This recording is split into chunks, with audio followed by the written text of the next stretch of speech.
प्यारे विद्यार्थियों, नमस्कार। बृहन मुंबई महानगर पालिका शिक्षण विभाग वर्चुअल ट्रेनिंग सेंटर में आप सभी का हार्दिक स्वागत है। आपका वर्चुअल मार्गदर्शक जयप्रकाश आर मिश्रा। चलिए हम सीखने के लिए तैयार हो जाते हैं। आज हम लोग कक्षा 10वीं विज्ञान भाग 1 के बारे में सीखने वाले हैं, जिसको हम साइंस एंड टेक्नोलॉजी बोलते हैं। बच्चों, हम लोगों ने कक्षा 9वीं में आप जो करंट देख रहे हैं तार में से फ्लो हो रही है, इसके बारे में हम लोगों ने जानकारी लिया था। आज का जो अपना टॉपिक होगा इफेक्ट्स ऑफ इलेक्ट्रिक करंट।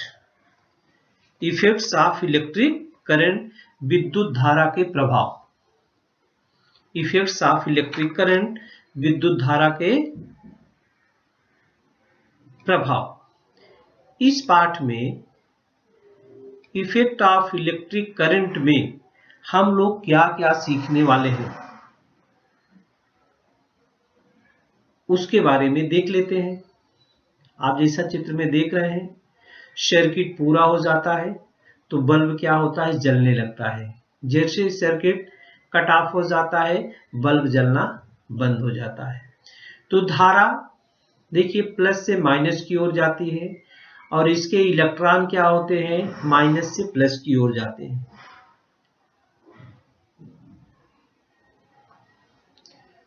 इसमें हम energy transfer in electric circuit, माने विद्युत परिपथ में ऊर्जा का स्थानांतरण किस प्रकार से होता है, इसके बारे में सीखेंगे। ये देखिए किस प्रकार से विद्युत परिपथ में ऊर्जा का स्थानांतरण हो रहा है, energy transfer in electric circuit. देखिए धारा प्लस से माइनस की ओर बहती है और इलेक्ट्रॉन माइनस से प्लस की ओर बहते हैं। माने धनात्मक विद्युत आवेश अधिक विभव वाले बिंदु से कम विभव वाले बिंदु की ओर प्रवाहित होता है और इलेक्ट्रॉन कम विद्युत विभव वाले बिंदु से अधिक विभव वाले बिंदु की ओर प्रवाहित हो रहे हैं। ये हम लोगों ने सीखा है। Heating effect of electric current, विद्युत धारा का ऊष्मीय परिणाम क्या होता है, इस पाठ में ये भी सीखना है। और magnetic effect of electric current, तो विद्युत धारा का चुंबकीय परिणाम। ये तो अपने पाठ में है कि विद्युत धारा के प्रभाव में किसके किसके बारे में जानकारी करेंगे। आज हम इस वीडियो में आपको energy transfer in electric circuit और heating effect of electric current, मनी मीन्स विद्युत परिपथ में ऊर्जा का स्थानांतरण कैसे होता है और विद्युत धारा का ऊष्मीय परिणाम क्या है, इसके बारे में हम चर्चा करेंगे। तो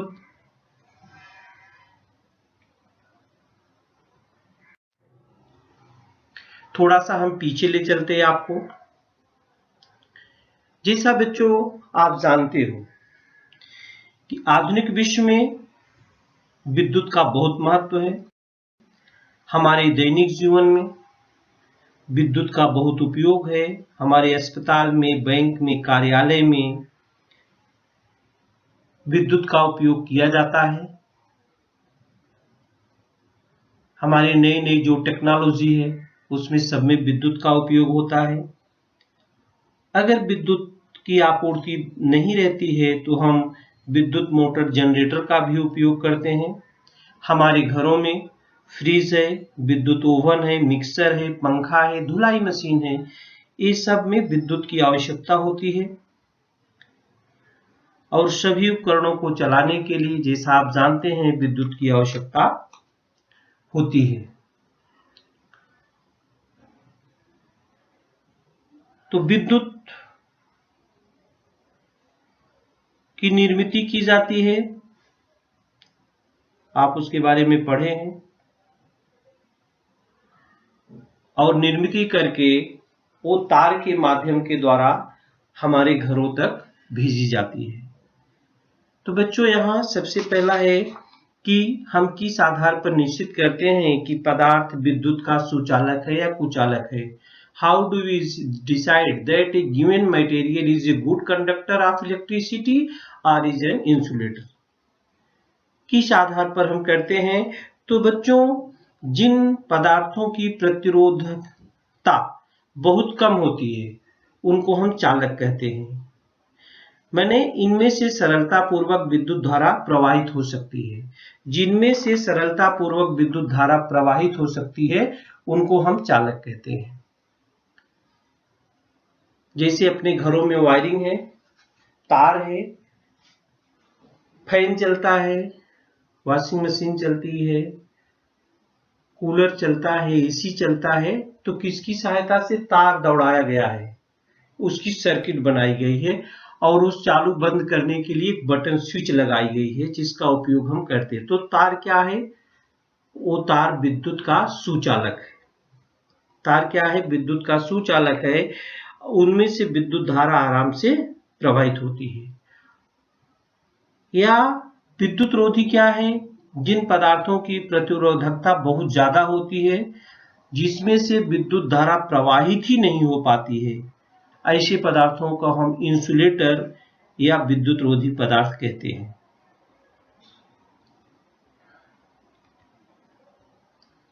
देखिए यहाँ पर, अब यहाँ पर आप चित्र देख रहे हैं, इसमें से करंट प्रवाहित हो रही है। यहाँ लगा है फाइन सिरेमिक। तो फाइन सिरेमिक लगे के कारण सर्किट पूरी तो हो रही है लेकिन बल्ब जल नहीं रहा है। बल्ब क्या रहा है? जल नहीं रहा है। इसका मतलब ये फाइन सिरेमिक्स क्या है? ये बैड कंडक्टर है, मतलब सर्किट को पूरा नहीं हो सकता है। एक क्या है? इंसुलेटिंग सिरेमिक्स, माने ये विद्युत रोधी है। दूसरे में आप देख रहे हैं यहाँ पर जो मेटल है, मेटल का उपयोग किया जा रहा है। ये मेटल का उपयोग है, कनेक्शन कर रहा है तो बल्ब क्या हो रहा है? जल रहा है। तो कहने का मतलब, जिनसे विद्युत धारा आसानी से प्रवाहित हो जाती है उसको हम गुड कंडक्टर ऑफ इलेक्ट्रिसिटी बोलते हैं, और जिनमें से विद्युत धारा प्रवाहित होती ही नहीं है उसको हम बैड कंडक्टर या इंसुलेटर बोलते हैं। इसको हम भी 9वीं कक्षा में हम लोगों ने सीखा था और अपने घरों में लगा हुआ है। कॉपर का तार है, ऊपर प्लास्टिक लगा हुआ है। प्लास्टिक क्या है? बैड कंडक्टर है। लेकिन उसमें से जो तार गया है वो क्या है? गुड कंडक्टर है। तो उसमें से धारा क्या होती है? प्रवाहित हो जाती है। बिजली के जितने भी इंस्ट्रूमेंट हैं ऊपर सबके प्लास्टिक लगा रहता है। तो जो काम करते हैं बिजली के कर्मचारी, उनसे उनकी सुरक्षा रहती है। आप अपने घरों में जब भी काम करते हैं तो प्लास्टिक के स्टूल पर खड़े हो सकते हैं, लकड़ी के स्टूल पर खड़े होकर काम कर सकते हैं, प्लास्टिक का चप्पल पहनते हैं। जो इंस्ट्रूमेंट रखता है उसमें प्लास्टिक लगा रहता है, इसीलिए लगा रहता है कि जिससे हमको बिजली की सुरक्षा हो सके, मतलब वो बैड कंडक्टर है, इंसुलेटर कह लीजिए उसको। इसलिए उपकरण पर लगे होते हैं जिससे हमारी जो होती है रक्षा होती है। हमारी क्या होती है? रक्षा। अब किसमें से गुड कंडक्टर क्या क्या है? जैसे सिल्वर है, कॉपर है, गोल्ड है, एल्युमिनियम है, ये सब गुड सिल्वर है बच्चों, माने गुड कंडक्टर है इलेक्ट्रिसिटी के। इसमें से इलेक्ट्रिसिटी आराम से प्रवाहित हो सकती है। इसमें से इलेक्ट्रिसिटी क्या है? हमारी जो बॉडी है, ह्यूमन बॉडी में भी इलेक्ट्रिसिटी प्रवाहित होती है। कभी कभी हमको ये झटका मारती है, हम बिजली छू देते हैं, हमको झटका मार देती, कभी कभी हमारी मृत्यु भी हो सकती है, क्योंकि हमारी बॉडी भी गुड कंडक्टर ऑफ इलेक्ट्रिसिटी है। यहाँ पर देखिए, स्टील है गुड कंडक्टर, वुड है इंसुलेटर, कॉपर है गुड कंडक्टर। देखिए यहाँ से बिजली जल जा रही है, जिससे जल जा रही है। ग्लास भी है, स्टील गुड कंडक्टर है, वुड लकड़ी बैड कंडक्टर है, कॉपर भी गुड कंडक्टर है, ग्लास बैड कंडक्टर है या इंसुलेटर कह लीजिए। तो जिससे सर्किट पूरा होता है, बल्ब में विद्युत की सप्लाई हो रही है, तो वो गुड कंडक्टर है। जिनसे सप्लाई नहीं हो पाती है बच्चों, वो बैड कंडक्टर है। ये देखिए कैसे बिजली सप्लाई होती है।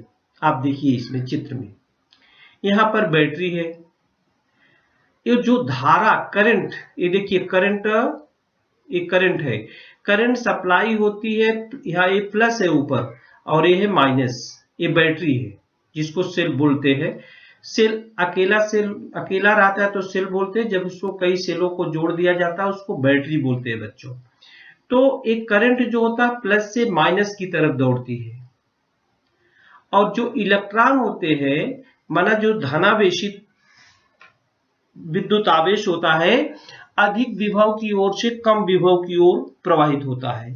लेकिन इलेक्ट्रॉन क्या होते हैं बच्चों, इलेक्ट्रॉन इसके उल्टे होते हैं, देखिए इधर से इधर बह रहे हैं, कम विभव की ओर से निम्न विभव की ओर से अधिक विभव की ओर इलेक्ट्रॉन जो होते हैं प्रवाहित होते हैं। माने इलेक्ट्रॉन उल्टा, धारा पॉजिटिव से निगेटिव, करंट जो होता है अपना पॉजिटिव से निगेटिव की तरफ जाता है, लेकिन इलेक्ट्रॉन कैसे दौड़ते हैं बच्चों, निगेटिव से पॉजिटिव की तरफ दौड़ते हैं। इसीलिए आपने देखा होगा आकाश में जब बिजली चमकती है तो कम विभव वाली बादलों से अधिक विभव वाला जमीन का विभव अधिक होता है, जमीन तक आने वाले इलेक्ट्रॉनों का प्रवाह इस प्रकार से होता है। ये विभवांतर अभी हम आगे आपको बताएंगे दूसरे चित्र में, तो आगे आपको ले चलते हैं। Observe and discuss, observe and discuss, निरीक्षण कीजिए और चर्चा भी कीजिए। निरीक्षण और चर्चा कीजिए। ये सब बल्ब जल रहे हैं आपके घर में, झूमर जल रहा है आपके घर में, पंखा चल रहा है आपके घर में, इलेक्ट्रिक बिल है आपके घर में, ये सब बच्चों किससे चलते हैं, ये सब इलेक्ट्रिक से चलते हैं। घर में इलेक्ट्रिक नहीं रहती है तो ये लोग काम नहीं करते हैं, सब लोग जानते हो। लेकिन एक विद्युत ऊर्जा का रूपांतरण किस ऊर्जा में होता है, आज हम इसको देखेंगे। हमने कहा ऊर्जा का एक रूप से दूसरे रूप में केवल रूपांतरण होता है।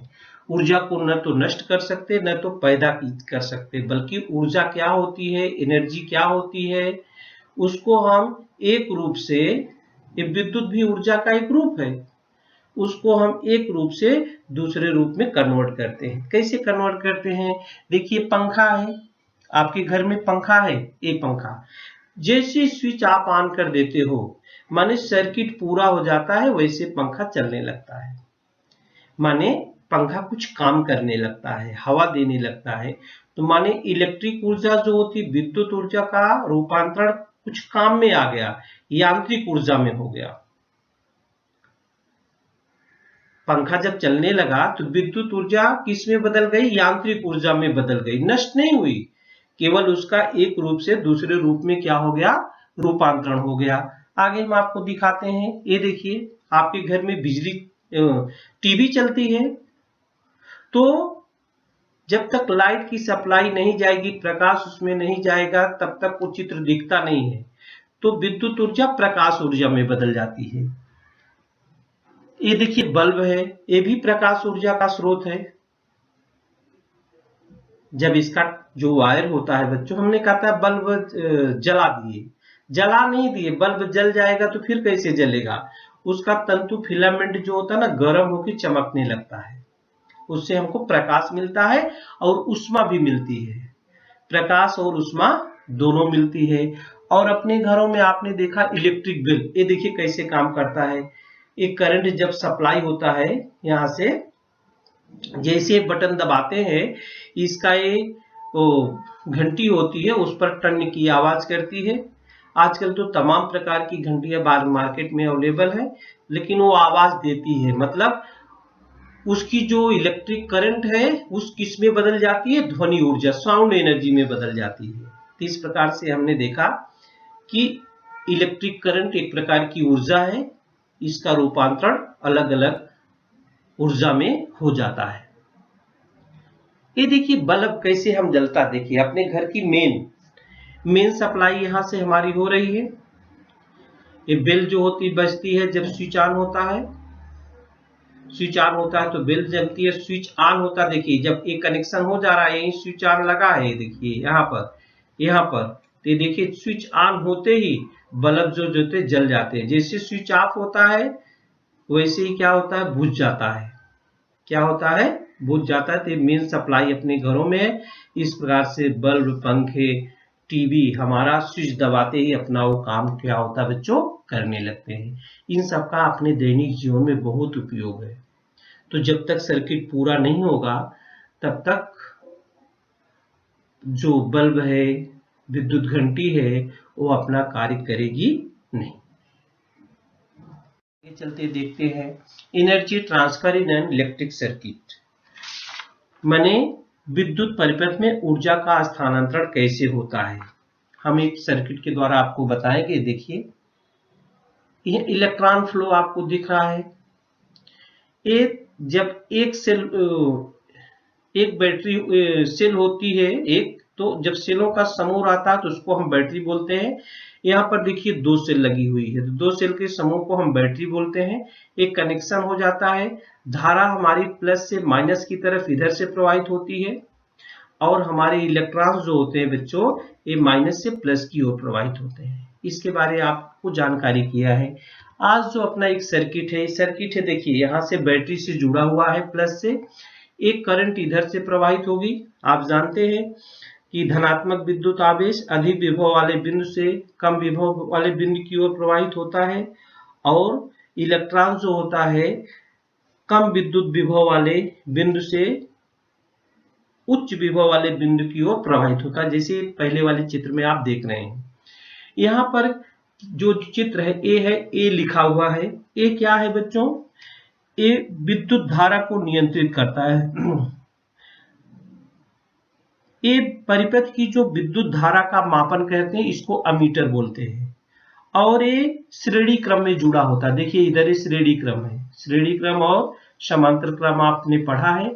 इस श्रेणी क्रम में जुड़ा है। ए परिपथ की विद्युत धारा का मापन करता है कि कितनी विद्युत धारा उसमें जा रही है। और यहाँ पर V है, ए को अमीटर बोलते हैं, V को वोल्टामीटर बोलते हैं। ये विभवांतर का मापन करता है और इस श्रेणी क्रम में लगाया जाता है। और यहाँ पर R देख रहे हैं आप, R को से परिपथ में जाने वाली विद्युत धारा को नियंत्रित करता है। यह प्रतिरोध, रेजिस्टेंस जिसको बोलते हैं, परिपथ में जाने वाली विद्युत धारा को नियंत्रित करता है। R परिपथ में जाने वाली विद्युत धारा को क्या करता है? नियंत्रित करता है। तो बच्चों, इस परिपथ में बिंदु ए पर विभव बिंदु B के विभव की अपेक्षा अधिक है। ए का विभव B से क्या है? अधिक है। तो धारा देखिए अधिक विभव से कम विभव की ओर जाती है, और इलेक्ट्रॉन क्या होते हैं बच्चों? कम विभव से अधिक विभव की ओर जाते हैं। तो यहाँ पर जब आप धारा करंट जो होती है परिपथ को पूरा किया जाता है, तो होता क्या है? यहाँ जो आवेश होता है, आवेश को Q से हम मानते हैं। आवेश को कैसे लिखते हैं? Q से, Q अक्षर से। तो विद्युत आवेश AB की ओर गया है, तो AB पर जाने वाला विद्युत आवेश क्या होता है? AB होता है। इसको हम VAB से प्रदर्शित करते हैं। यहाँ पर जो विद्युत आवेश होगा, इतना कार्य किया गया, क्योंकि V बराबर होता है W/Q। ये हम लोगों ने सीखा है। यहाँ पर ऊर्जा का स्रोत क्या है? ये सेल है। ऊर्जा का स्रोत क्या है बच्चों? सेल है। सेल ने यह ऊर्जा किसको दी? प्रतिरोध को दी, R को दी। सेल ने ये ऊर्जा किसको दी? ये R को दी है, प्रतिरोध को दी है। यहाँ पर Q विद्युत आवेश T समय में A से B की ओर गया है। A से किधर गया है? B की ओर गया है। यदि T समय में हुआ, A से B की ओर गया, कार्य हुआ है, अगर गया है धारा तो कार्य होगा। तो इसमें कितनी ऊर्जा विद्युत प्रतिरोध को दी गई? VABQ के बराबर दी गई। अब यह ऊर्जा विद्युत प्रतिरोध को मिलती है, और उसका रूपांतरण किसमें होता है? ऊष्मीय ऊर्जा में होता है, जिससे ये विद्युत प्रतिरोध का जो तापमान होता है वो बढ़ता है। इस प्रकार से एनर्जी जो होती है, इलेक्ट्रिक सर्किट में जो होती है ट्रांसफर होती है। और यहां पर ए अमीटर दिख रहा है, ए है क्या है, अमीटर। ए क्या है, अमीटर। ये परिपथ की विद्युत धारा का मापन करता है, इसको श्रेणी क्रम में जोड़ते हैं। वी क्या है, विभवांतर का मापन करता है और इसको किस में जोड़ते हैं, समांतर क्रम में जोड़ते हैं। आप देखते हैं धारा जो होता है प्लस से माइनस की तरफ बहती है, इलेक्ट्रॉन जो होते हैं माइनस से प्लस की ओर बहती है। तो विद्युत शक्ति की इकाई भी आप जानते हैं वाट होती है।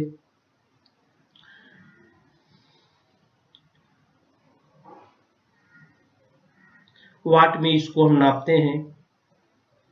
इसके बाद है heating effect of electric current. Heating effect of electric current दूसरा टॉपिक जो अपना बच्चों, एक कुंडली के कई प्रकार होते हैं। जो बिजली कॉइल में जाती है, कॉइल में ऊष्मा बनती है, ऊष्मा हम प्राप्त करते हैं। तो विद्युत परिपथ में विद्युत प्रतिरोध जोड़ने पर विद्युत धारा द्वारा उसमें ऊष्मा निर्मित होती है। इसे विद्युत धारा का ऊष्मी परिणाम कहते हैं। जैसे पानी गर्म करते हैं आप अपने घरों में तो हीटर का उपयोग करते हैं, बॉयलर का उपयोग करते हैं, विद्युत से चलने वाली सिगड़ी का भी उपयोग करते हैं, विद्युत बल्ब, ये बहुत सारे उपकरण हैं जो विद्युत धारा के ऊष्मी प्रभाव का हम उपयोग करते हैं। ये देखिए एक कॉइल्ड कॉइल है, ये जो होता है कुंतल इसको बोलते हैं, कॉइल शेलोनाइट टाइप का है। ये हीटर है जो सब लोग जानते हैं, इस पर खाना भी बना लेते हैं, पानी भी गर्म कर लेते हैं। माने विद्युत धारा जो इसमें बदलता है, एक सर्किट जब पूरा होता है ऊष्मा में बदलता है। Heating effect of electric current, heating effect of electric current. तो जिन चालक पदार्थों की अवरोधकता अधिक होती है ऐसे वाहक पदार्थों का उपयोग यहां पर किया जाता है। जैसे इस जो बच्चों बने होते हैं, ये कॉइल जो बने होता है, हीटर का जो कॉइल बना होता है ना, वो किस धातु का बना होता है, नाइक्रोम नामक मिश्र धातु का बना होता है कॉइल। ये कॉइल जो इसमें लगा रहता है स्प्रिंग जैसा, ये नाइक्रोम धातु है उसका बनाया जाता है। और जो विद्युत बल्ब है, ये कॉइल ऑफ कुकर है। ये काम कैसे करते हैं, बॉयलर है, देखो बॉयलर से भी पानी हम गर्म करते हैं, ज्यादा मात्रा में गर्म करता है तो बॉयलर का उपयोग करते हैं।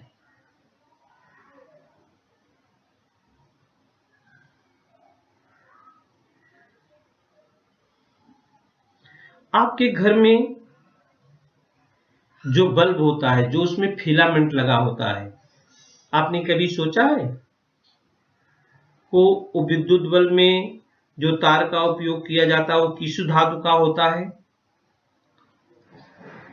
वो टंगस्टन होता है बच्चों। वो क्या होता है, टंगस्टन। ये देखिए ये बल्ब है, इसको फिलामेंट बोलते हैं। बल्ब का तंतु जो ऐसे स्प्रिंग जैसा ये भी होता है, सीधा नहीं होता है, ऐसी स्प्रिंग जैसा लगा होता है। ये नाल कुंतल के प्रकार का होता है, ये फिलामेंट इसको बोलते हैं। तो बच्चों इसका तापमान कितना होता है, 3400 डिग्री सेंटीग्रेड होता है और उससे प्रकाश उत्सर्जित होता है। कुछ मात्रा में ऊष्मा भी निकलती है, हमने कहा जब करंट जाएगा तो उस हीटिंग भी होगी, प्रकाश भी होगा, उसमें से कुछ ऊष्मा भी निकलती है। ये कांच की बनावट है, कांच का बल्ब है, ये कांच का आधार इसको बोलते हैं। ये स्क्रू जैसे ऊपर टोपी होती है, इसमें गैस नहीं होती है, निष्क्रिय गैस होती है, निर्वात होता है, वैक्यूम होता है। और ये देखिए सिगड़ी है, ये जो हीटर अभी आपने दिखाया यहाँ पर स्विच बोर्ड लगा हुआ है, ये फ्यूज लगा होता है, आपके घरों में भी फ्यूज लगा होता है। फ्यूज अगर गल जाता है, ज्यादा उसमें अगर करंट प्रवाहित होने लगता है, वोल्टेज डाउन होने लगता है, तो वोल्टेज अधिक हो जाता है तो फ्यूज गल जाता है, काम करना बंद हो जाता है। तो फ्यूज क्या करता है, आपके इंस्ट्रूमेंट को बचा लेता है। ये जब गर्म होता है, हीटर की कुंडली इस प्रकार से पूरा लाल हो जाती है। देखिए पूरा लाल हो गई है। जब इसमें विद्युत धारा प्रवाहित होगी तो इस प्रकार से लाल हो जाती है, व्हाइट पूरा लाल, और उष्मा देना चालू कर देती है। उष्मा देना क्या कर देती है? चालू कर देती है। तो इसे सदैव ध्यान में रखिए,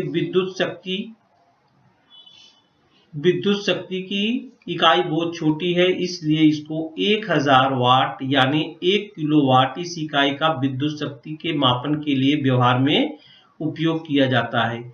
1 घंटे तक यदि 1 किलोवाट विद्युत शक्ति का उपयोग किया गया तो 1 किलोवाट हार्स पावर के बराबर विद्युत ऊर्जा का उपयोग किया गया है।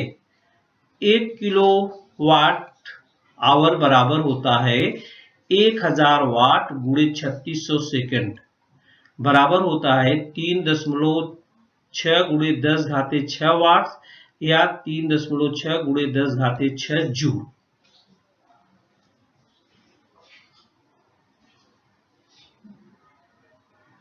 तो हमारे घरों में जो सप्लाई आती है, जहां से मेन सप्लाई आती है, वहां पर फ्यूज लगाए जाते हैं। क्या लगाए जाते हैं बच्चों? फ्यूज। ये तमाम प्रकार के फ्यूज है, डिफरेंट टाइप ऑफ फ्यूज हमारे घरों में यूज होते हैं, बहुत जगह यूज होते हैं। ये सब प्रकार है, ये फ्यूज के क्या है? प्रकार है।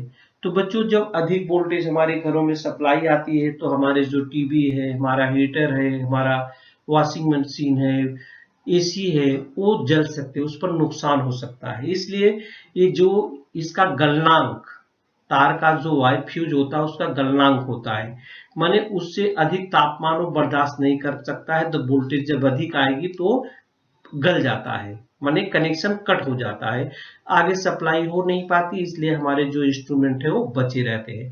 तो आजकल जो हमारे घरों में जरा सा भी अगर कहीं डिस्टर्ब होता है तो फ्यूज क्या होता है? गिर जाता है। वो जो ऑटोमेटिक आजकल फ्यूज लगा है उसको बोलते हैं एमसीबी, इस प्रकार की है। स्विच, ये ऑटोमेटिक स्विच होती है बच्चों, और हर कनेक्शन के लिए अलग अलग आपके घरों में लगाए जाते हैं, और तुरंत तो गिर जाती है, माने आपके इंस्ट्रूमेंट को जरा सा भी नुकसान होता नहीं है। आपके इंस्ट्रूमेंट को क्या होता है? जरा सा नुकसान नहीं होता। एमसीबी मिनिएचर सर्किट ब्रेकर इसको बोलते हैं। ये देखिए, हम इसका नाम है मिनिएचर सर्किट ब्रेकर, एमसीबी, इस प्रकार के बने होते हैं। कैसे काम करता है? देखिए इस प्रकार से काम करता है एमसीबी।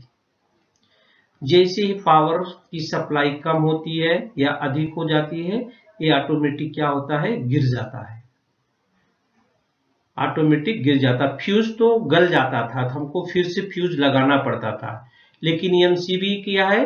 वो डिस्कनेक्ट हो जाती है। ये देखिए गिर गई बटन, फिर लग गई, चालू हो गया। तो ये विद्युत धारा के अचानक बढ़ने पर यह कुंजी खुली होकर विद्युत धारा को बंद कर देती है। इसके लिए विविध प्रकार के एमसीबी का उपयोग किया जाता है, संपूर्ण घर के लिए, लेकिन संगलक तार का ही उपयोग किया जाता है। संपूर्ण घर के लिए फ्यूज भी लगा रहता है, फ्यूज भी लगा रहता है, लेकिन ये एमसीबी का भी उपयोग आजकल ज्यादा होता है। तो बच्चों हम लोगों ने किसके किसके बारे में सीखा? विद्युत परिपथ में ऊर्जा का स्थानांतरण किस प्रकार से होता है, और विद्युत धारा का ऊष्मीय परिणाम क्या होता है। अगले वीडियो में हम आप लोगों को विद्युत धारा का चुंबकीय परिणाम कैसे होता है उसके बारे में हम लोग सीखेंगे। तो बच्चों ये देखिए एमसीबी ऑन ऑफ कैसे अपने आप होता है।